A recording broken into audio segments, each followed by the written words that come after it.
want to spend some time talking about feelings. As I said, feelings are, as far as I'm concerned, the basis of what addiction is about. And feelings are something that we have all the time.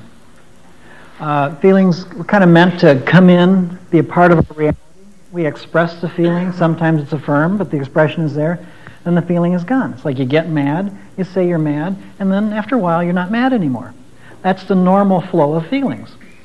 However, a lot of times the feelings come in and we don't get the expression of the feeling. We're taught that we're not supposed to have the feeling. Society, families, cultural, whatever the norm is. So we disconnect from the feeling and the feeling doesn't move on. What happens to the feeling? Where does it go? Well, I think that a lot of our feelings get repressed. And they form this little basis of behavior. See, and that basis, that ball of repressed feelings is what we can act out on for a long, long time in our life. But we've lost the connection that it's a feeling. In our society, we're taught that what feelings you can have, what feelings you can't have, and what to do if you have a feeling, which is usually take something for it. Now, I think we need perspective on feelings. And I think to have defenses so that you don't always feel overwhelmed by your feelings or get out of control of your feelings is real important. So our defenses are important. You know, knowing when you're using a defense, it's like every time you feel sad, you start smiling, laughing. Well, that's a little incongruent, but a lot of us do that, and it's a defense for our pain. So some of us have to learn, and we've had to learn to smile through our pain. There's nothing wrong with that. That's a defense.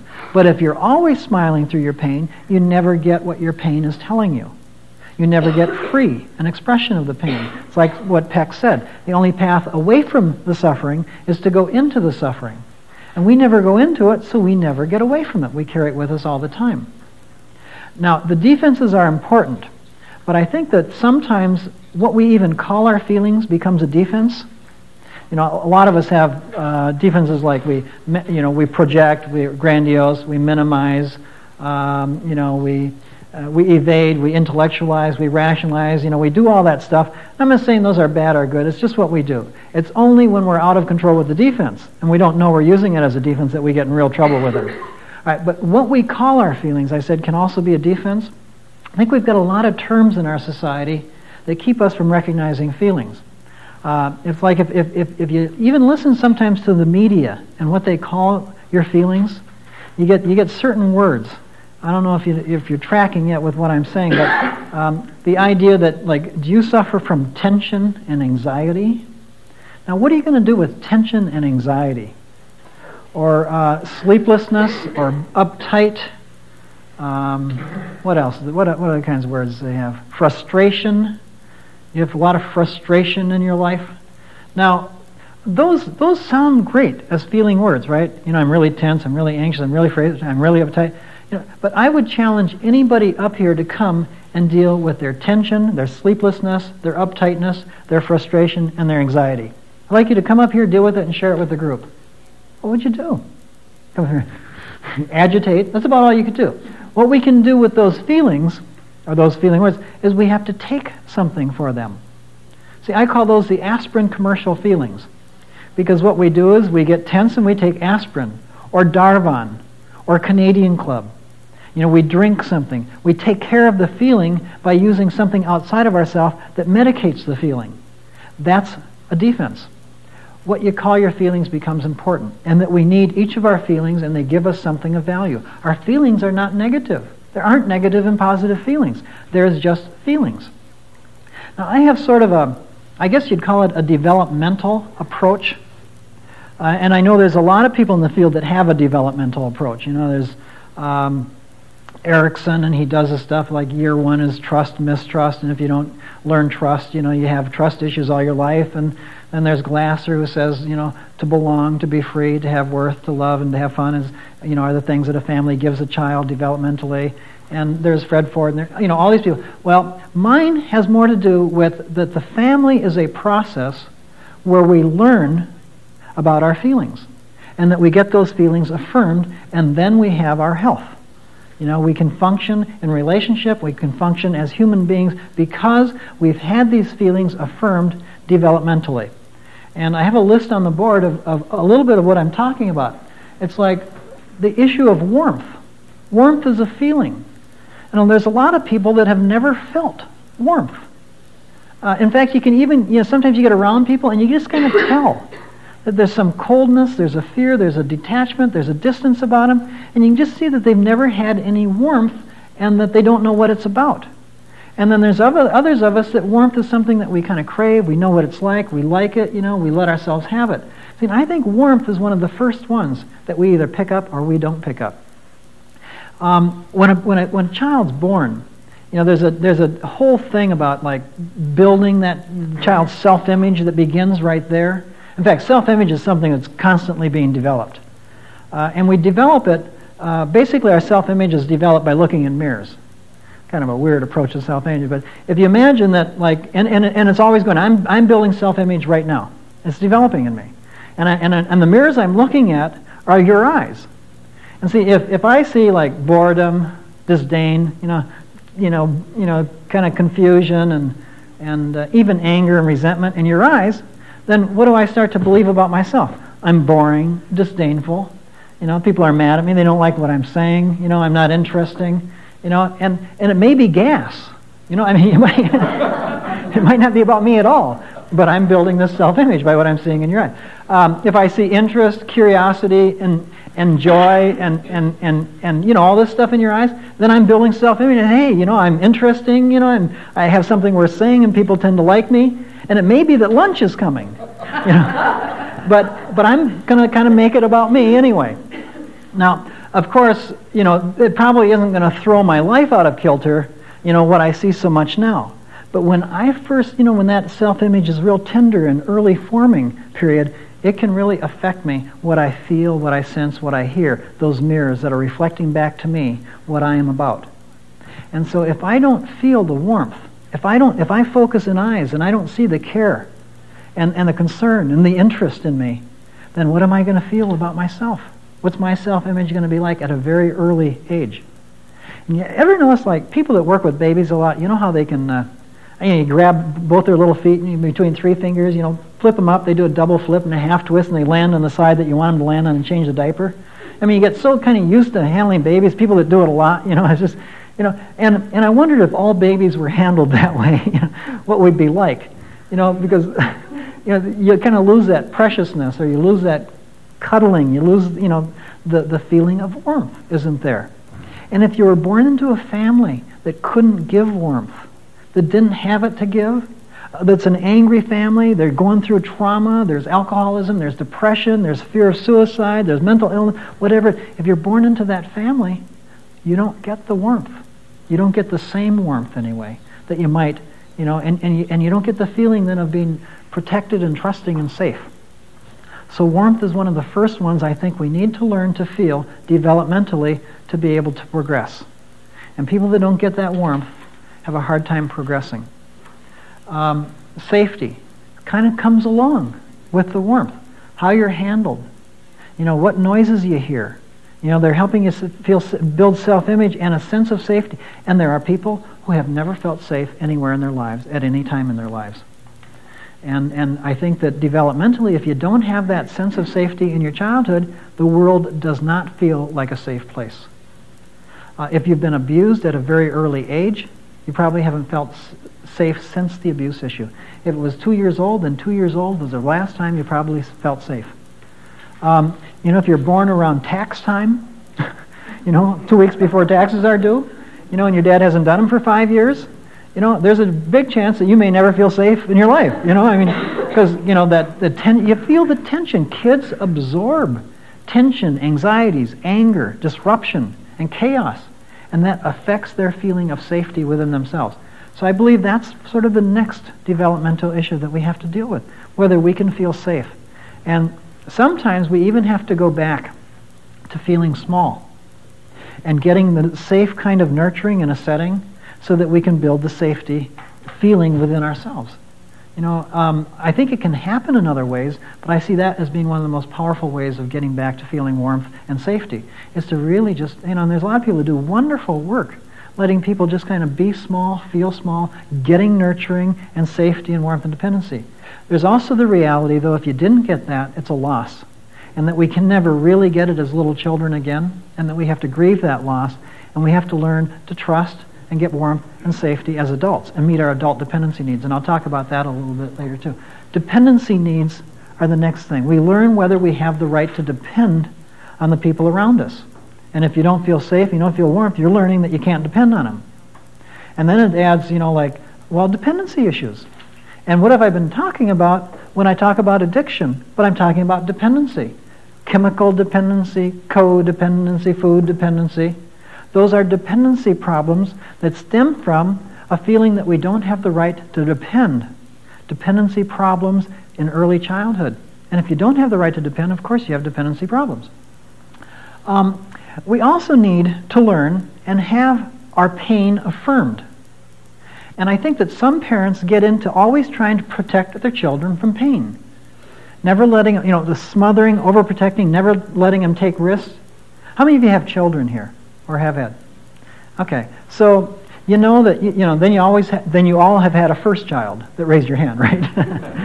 Okay, first kids are, anyway, they're special. The first kid that comes along, one of the reasons they're special is because we always teach them differently, and we treat them differently. We tend to teach them in pieces.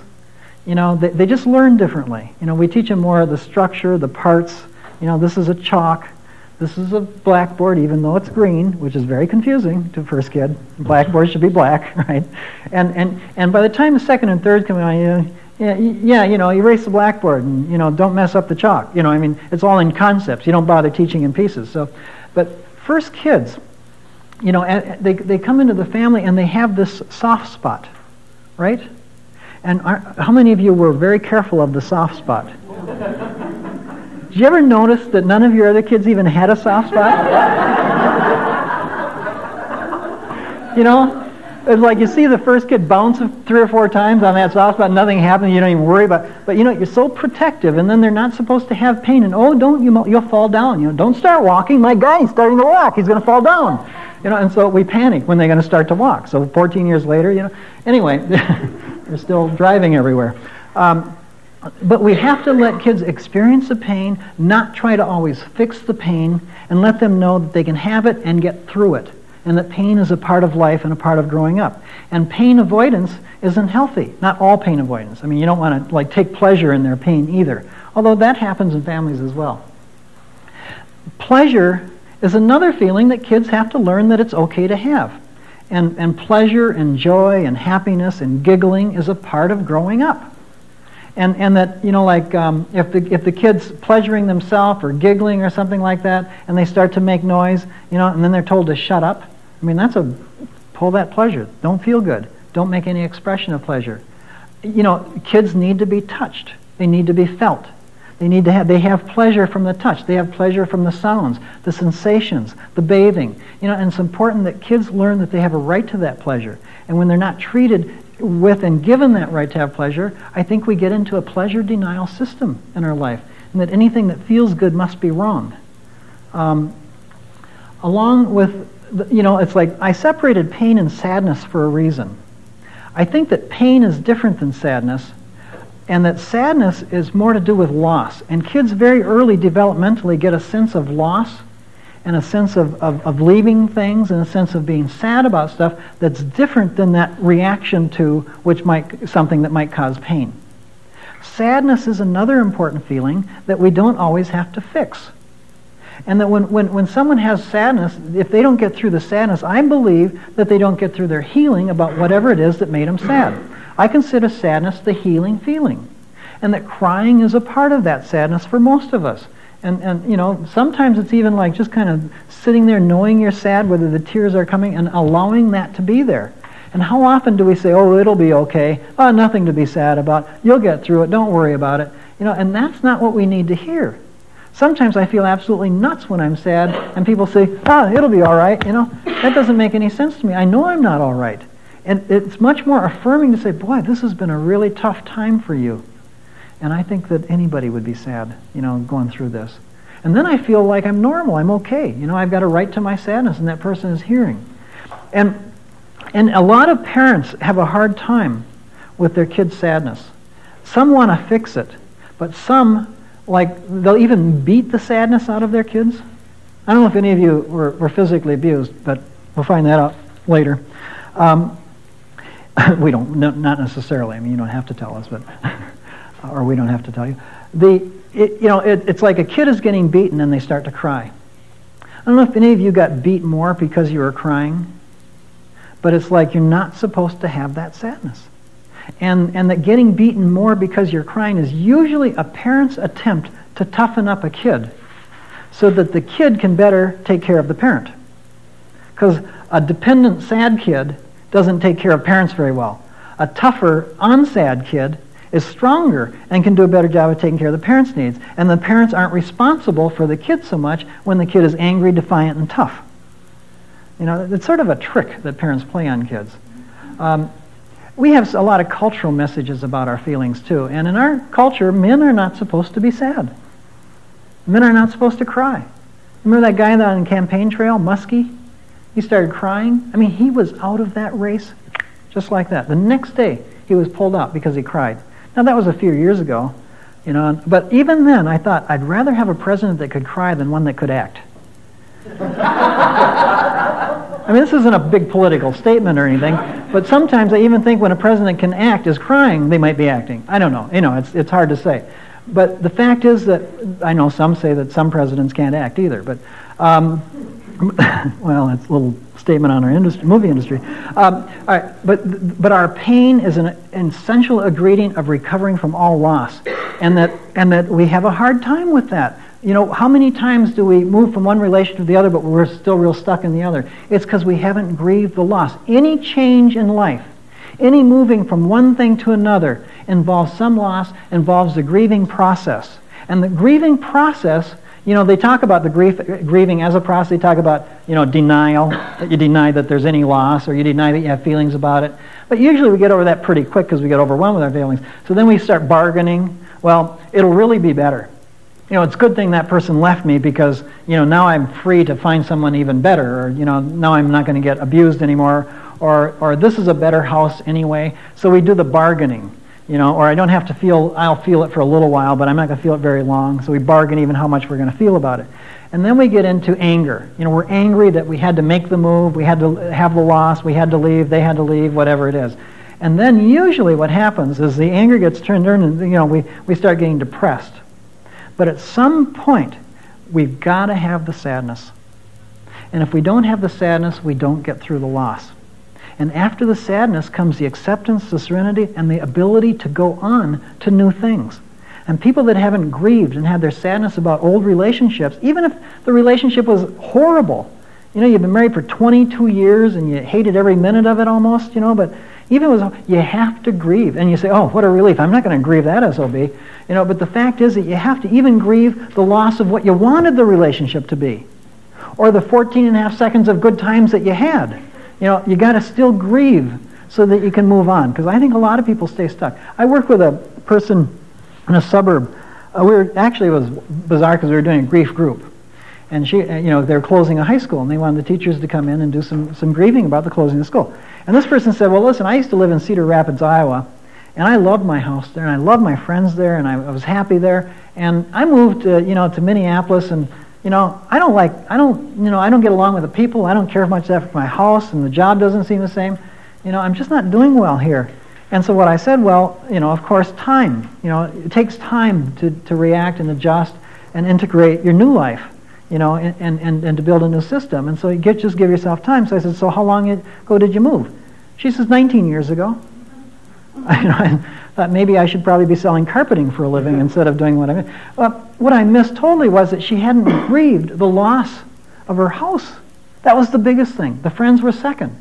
She loved her house and she felt comfortable. It was a beautiful home. She never grieved the loss of that, so she could never fit in to her new house. She couldn't go on. For 19 years, she was still in Cedar Rapids, and she'd never really left because of that not grieving.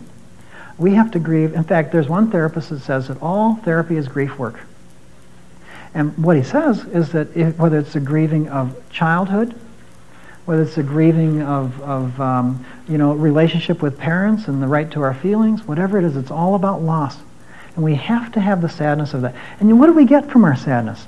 You know, besides, the feeling that there's something wrong with us, because we're not supposed to have our sadness. In fact, a lot of us have a lot of shame of our pain. What do people usually do when they cry? Hide. Immediately hide our faces. Or we try to cry alone. I believe that sometimes 5 minutes of being held and crying is worth months of crying alone. For some of us. Some of us crying anywhere is going to be a real healing process. Some of us have been maybe crying too long, and it's time to stop crying too. And I see that happening. But what do we get from our sadness? We get vulnerability. When I was growing up, I took care of my mom.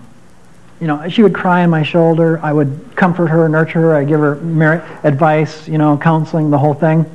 And I learned how to do that and be around people that were sad. We need our vulnerability to have the intimacy. And when you have sadness that you repress, that you push down and you don't deal with, what happens is that you tend to push people away.